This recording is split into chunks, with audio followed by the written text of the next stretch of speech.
এদিকে আজকের সবচেয়ে তাজা খবর, ইরানের হামলায় ৬৫০ মার্কিন সেনা নিহত। জানা গেল আরও চাঞ্চল্যকর তথ্য, থাকছে বিস্তারিত প্রতিবেদনে। ভাই রে ভাই, কী জিনিস আবিষ্কার করছে ইরান, যে সেই জিনিসের ধাক্কায় পুরো মধ্যপ্রাচ্য, আমেরিকা, ইসরায়েল টালমাটাল। এই ধরনের ড্রোন আগে কেউ দেখেনি, কেউ আবিষ্কারও করতে পারেনি। ইরান করছে সেই ড্রোন, এবং এই ড্রোন শুধু ইরান না, রাশিয়া পর্যন্ত ব্যবহার করছে। এখন সেই ড্রোন পুরো মধ্যপ্রাচ্যে একেবারে রীতিমতো আতঙ্ক ছড়াচ্ছে। এদিকে ইউক্রেনের পর এবার মধ্যপ্রাচ্যের আকাশে আতঙ্ক ছড়াচ্ছে ইরানের শাহেদ ড্রোন। ট্রাম্প ও নেতানিয়াহুর কলিজায় কাঁপন শুরু, থাকছে বিস্তারিত প্রতিবেদনে। তিনটি ভবিষ্যৎবাণী করেছেন। প্রথমটি ছিল ডোনাল্ড ট্রাম্পের পুনর্নির্বাচন, দ্বিতীয়টি হলো ইরানের বিরুদ্ধে আমেরিকার যুদ্ধ ঘোষণা, এবং তৃতীয়টি হলো সেই যুদ্ধে আমেরিকার শোচনীয় পরাজয়। প্রথম দুটি ইতিমধ্যে সত্য বলে প্রমাণিত হয়েছে, এবার পালা তাহলে তৃতীয়টির। এদিকে ইরান যুদ্ধে নতুন দুশ্চিন্তার নাম কিম জং উন।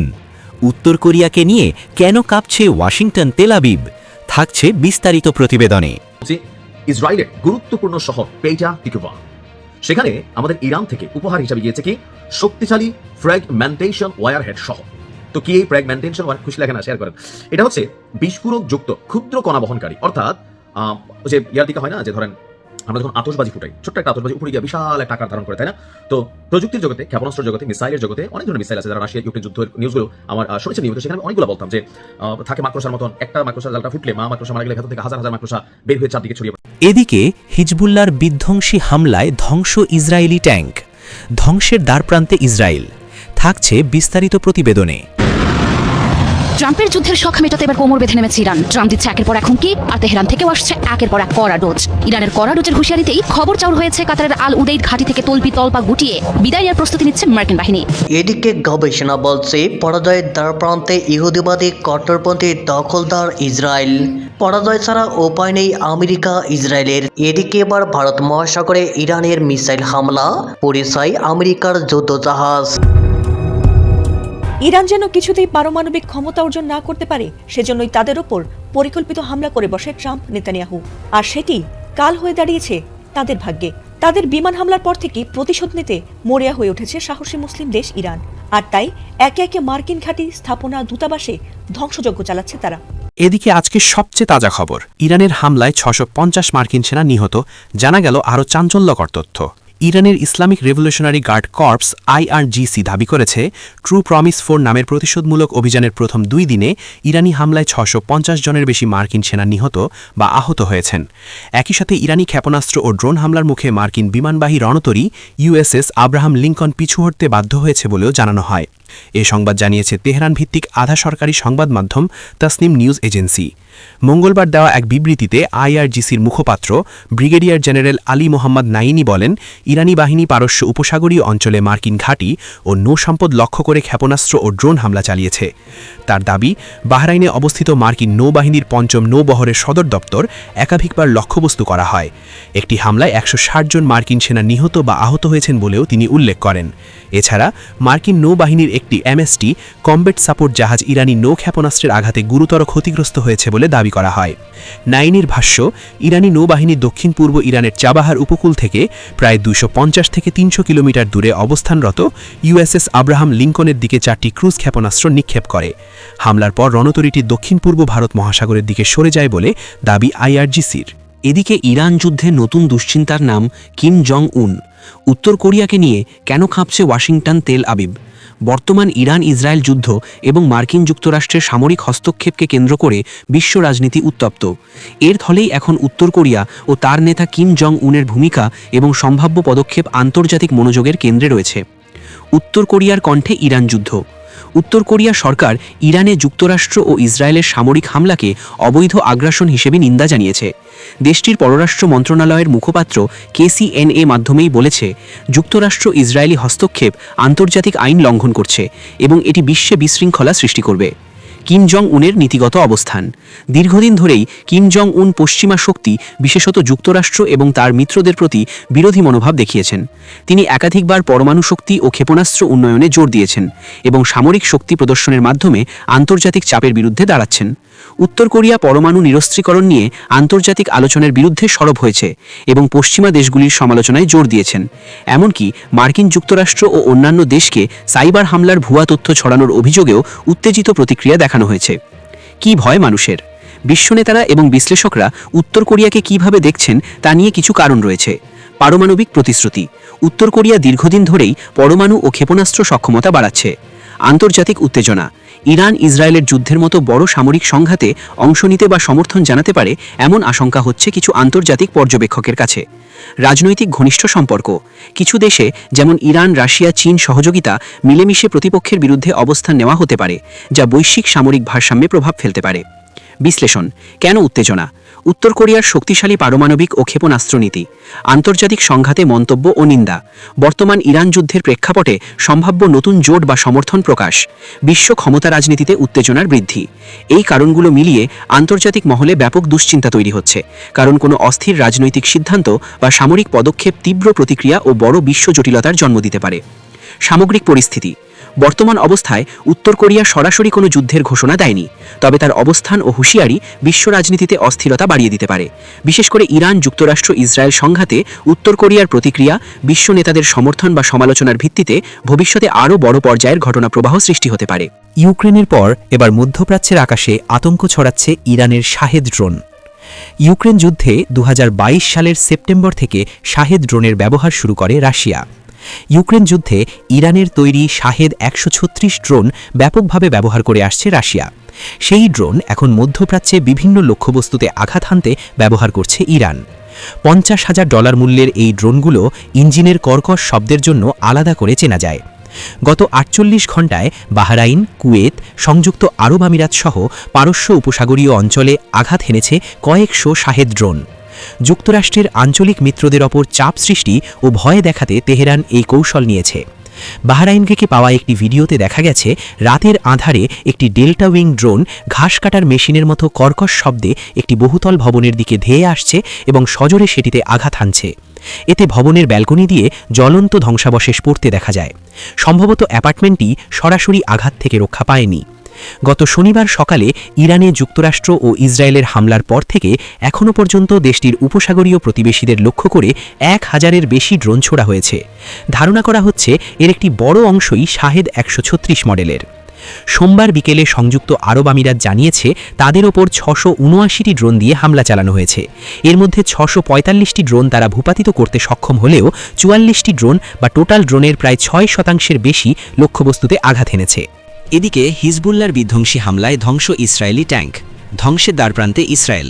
দক্ষিণ লেবাননের হুলা সীমান্ত এলাকায় ইসরায়েলি বাহিনীর ওপর বড় ধরনের হামলা দাবি করেছে সশস্ত্র গোষ্ঠী হিজবুল্লাহ।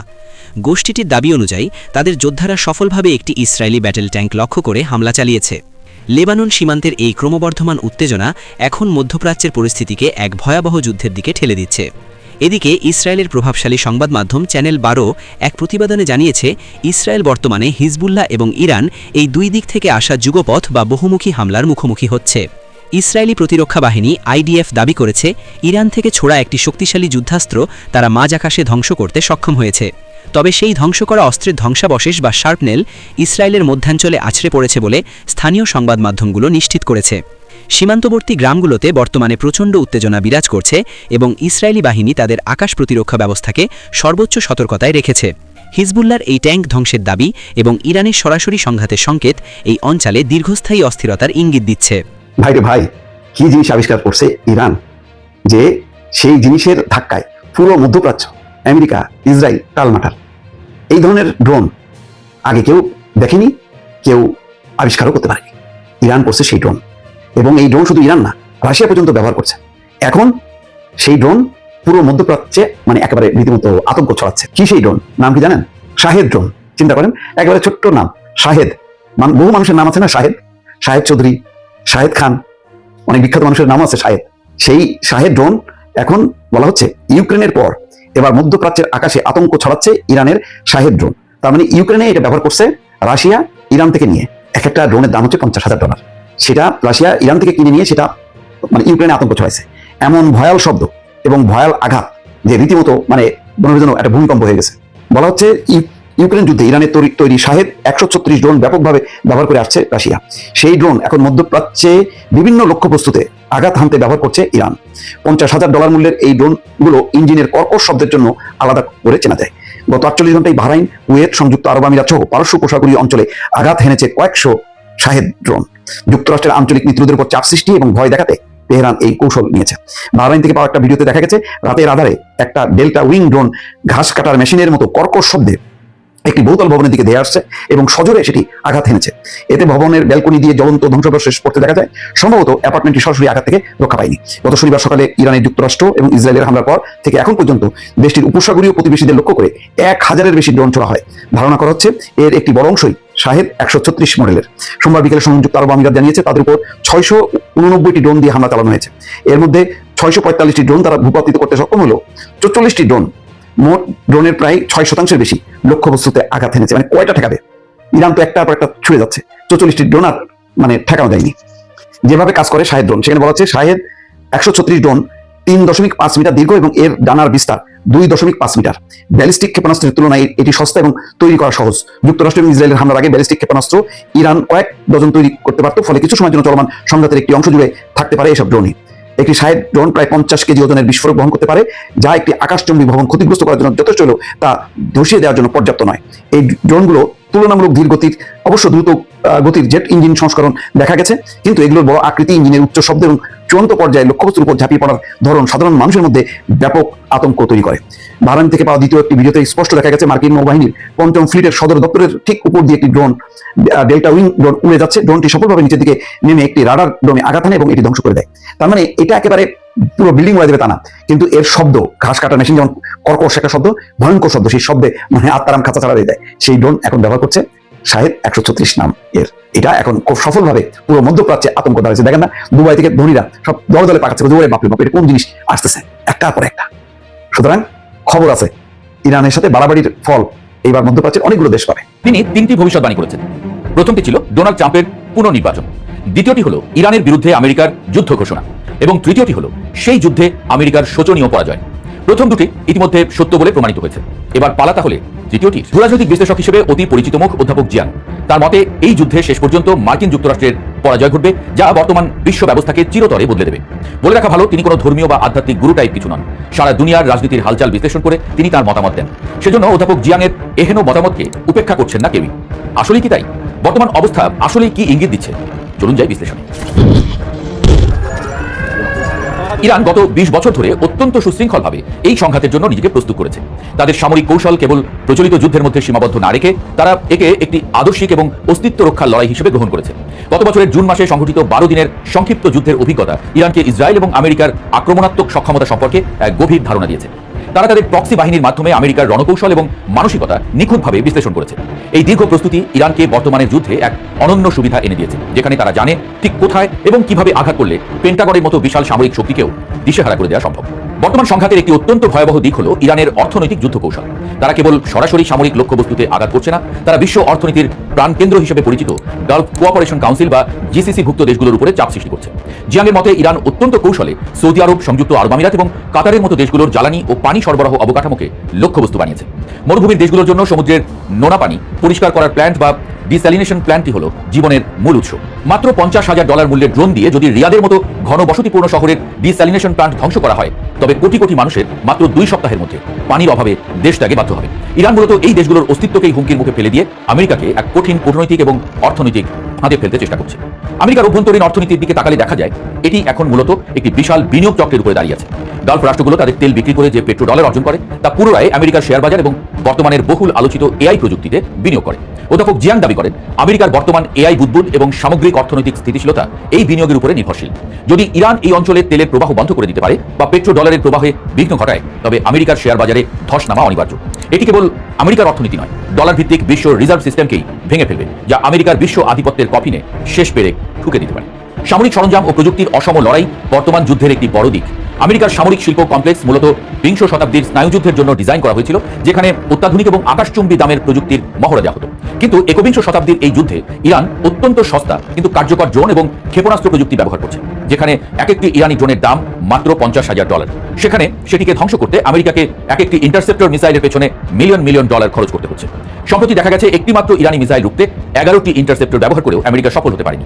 এই যে খরচের ভারসাম্যহীনতা তা আমেরিকার সামরিক মজুদকে দ্রুত শূন্য করে দিচ্ছে।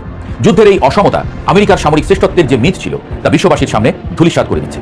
রাজনৈতিক দৃষ্টিকোণ থেকে ডোনাল্ড ট্রাম্পের যুদ্ধ ঘোষণার পেছনে ব্যক্তিগত এবং রাজনৈতিক স্বার্থের এক বিশাল ভূমিকা দেখছেন বিশ্লেষকরা। অধ্যাপক জিয়াংয়ের মতে ট্রাম্পের এই হঠকারী সিদ্ধান্তের পেছনে কাজ করেছে তার ব্যক্তিগত অহমিকা। এছাড়া ইসরায়েল এবং সৌদি লবি থেকে ট্রাম্পের পরিবার এবং তার নির্বাচনী তহবিলে যে বিপুল পরিমাণ অর্থ বিনিয়োগ করা হয়েছে তার ঋণ শোধ করতেই তিনি এই যুদ্ধের ঝুঁকি নিয়েছেন বলে মনে করা হয়। আরও গভীর বিশ্লেষণ অনুযায়ী যুদ্ধের এই জরুরি অবস্থাকে কাজে লাগিয়ে ট্রাম্প দেশে জরুরি অবস্থা জারি করতে পারেন এবং সংবিধান সংশোধন করে বা নির্বাচন পিছিয়ে দিয়ে তৃতীয় মেয়াদে ক্ষমতায় থাকার পথ সুগম করতে পারেন। এটি আমেরিকান গণতন্ত্রের ভেতরেও এক বড় ধরনের অস্থিরতা সৃষ্টি করার ক্ষমতা রাখে। অধ্যাপক জিয়াং আরও এক ধাপ এগিয়ে বৈশ্বিক ক্ষমতার পর্দার আড়ালের শক্তির কথা উল্লেখ করেছেন। তিনি দাবি করেন যে বিশ্বের শাসন ব্যবস্থার মূলে থাকা কিছু গোপন গোষ্ঠী বা সোসাইটি একটি নির্দিষ্ট আধ্যাত্মিক লক্ষ্য নিয়ে এগোচ্ছে। তাদের কাছে মধ্যপ্রাচ্যের এই সংঘাত কেবল একটি রাজনৈতিক সংঘাত নয়, এটি তাদের বিশ্বাস অনুযায়ী বিশ্ব ব্যবস্থার আমূল পরিবর্তনের একটি পূর্ব পরিকল্পিত ধাপ। যদিও এই বিষয়টি সাধারণ মানুষের কাছে অবিশ্বাস্য মনে হতে পারে, কিন্তু ভূরাজনৈতিক প্রেক্ষাপটে এই গোষ্ঠীগুলোর প্রভাব অস্বীকার করার উপায় নেই। তারা মনে করে এই যুদ্ধের মধ্য দিয়ে বর্তমান ডলার ভিত্তিক বিশ্ব ব্যবস্থার পতন ঘটবে এবং একটি নতুন বহুমুখী বা মাল্টিপোলার বিশ্ব ব্যবস্থার উদ্ভব হবে, যেখানে আমেরিকার একক মাতব্বরই আর বজায় থাকবে না। বর্তমান ইরান, ইসরায়েল এবং আমেরিকার এই ত্রিভুজমুখী সংঘাত কেবল অস্ত্রের লড়াই নয়, এটি বিশ্ব অর্থনীতির মেরুদণ্ড ভাঙার এক পরিকল্পিত মহড়া, এমনটাই দাবি বিশ্লেষকদের। পশ্চিমা বাঘা বাঘা বিশ্লেষকরাও বারবার বলছেন হিসেবে ভুল করে ফেলেছে যুক্তরাষ্ট্র, ইসরায়েল। ইরান যা ভেলকি দেখাচ্ছে সে কথাই যেন প্রতীয়মান হয়ে উঠছে দিন দিন। ইরানের দীর্ঘমেয়াদী প্রস্তুতি, সস্তা খরচ কার্যকর ড্রোন প্রযুক্তি এবং আমেরিকার অভ্যন্তরীণ অর্থনৈতিক ও রাজনৈতিক সংকট সবকিছুই অধ্যাপক জিয়াংয়ের সেই তৃতীয় ভবিষ্যৎবাণীকে সত্য হওয়ার দিকে নিয়ে যাচ্ছে। যদি আমেরিকা সত্যি এই যুদ্ধে তাদের পরাজয় এড়াতে না পারে, তবে বিংশ শতাব্দীর শেষ থেকে চলে আসা মার্কিন একক আধিপত্যের চিরতরে অবসান ঘটবে। বিশ্ব রাজনীতি তখন এমন এক নতুন বাঁকে প্রবেশ করবে যা বর্তমানের পরিচিত মানচিত্র এবং শক্তির সমীকরণকে সম্পূর্ণ বদলে দেবে। বর্তমানের প্রতিটি মুহূর্ত সেই পরিবর্তনেরই ইঙ্গিত দিচ্ছে। ইসরায়েলের গুরুত্বপূর্ণ শহর পেটা তিকভা, সেখানে আমাদের ইরান থেকে উপহার হিসাবে গিয়েছে কি শক্তিশালী ফ্র্যাগমেন্টেশন ওয়্যারহেড শহর। তো কি এই ফ্র্যাগমেন্টেশন ওয়্যার, খুশি লাগে না শেয়ার করেন। এটা হচ্ছে বিস্ফোরক যুক্ত ক্ষুদ্র কণা বহনকারী, অর্থাৎ যে ইয়ার দিকে হয় না, যে ধরেন আমরা যখন আতশবাজি ফুটাই, ছোট্ট একটা আতশবাজি উপরে গিয়ে বিশাল একটা আকার ধারণ করে, তাই না? তো প্রযুক্তির জগতে, ক্ষেপণাস্ত্র জগতে, মিসাইলের জগতে অনেক ধরনের মিসাইল আছে। যারা রাশিয়া ইউক্রেন যুদ্ধের নিউজগুলো আমার শুনেছেন নিয়মিত, সেখানে অনেকগুলো বলতাম যে থাকে মাকড়সার মতন, একটা মাকড়সা জালটা ফুটলে মাকড়সা মারা গেলে ভেতর থেকে হাজার হাজার মাকড়সা বের হয়ে চারদিকে ছড়িয়ে পড়ে, এমনকি প্রত্যেকে একটা স্বতন্ত্র পাওয়ার, অর্থাৎ এরা প্রত্যেকে আবার আরেকটা ঘটনা ঘটাইতে পারে। তেমনি এই ফ্র্যাগমেন্টেশন যুক্ত ওয়্যারহেড যেটা, এটা দিয়া ইসরায়েলের যে হৃৎপিণ্ড সেখানে টাচ করেছে কে? ইরানের ক্ষেপণাস্ত্র। আপনাদের গতকালকে বলছিলাম যে হাইপারসোনিক মিসাইল যখন ইরান ব্যবহার করা শুরু করছে, তখন বলছে যে আমাদের কাছে আরো জিনিস আছে, এমনকি অতীতের সকল রেকর্ড ভেঙে দিয়ে 13তম দফায় অভিযান চলল। ইসরায়েলের গণমাধ্যম চ্যানেল 12-এর বরাতে এই ঐতিহাসিক অভিযানটির ঘটনা আমরা জানতে পারলাম।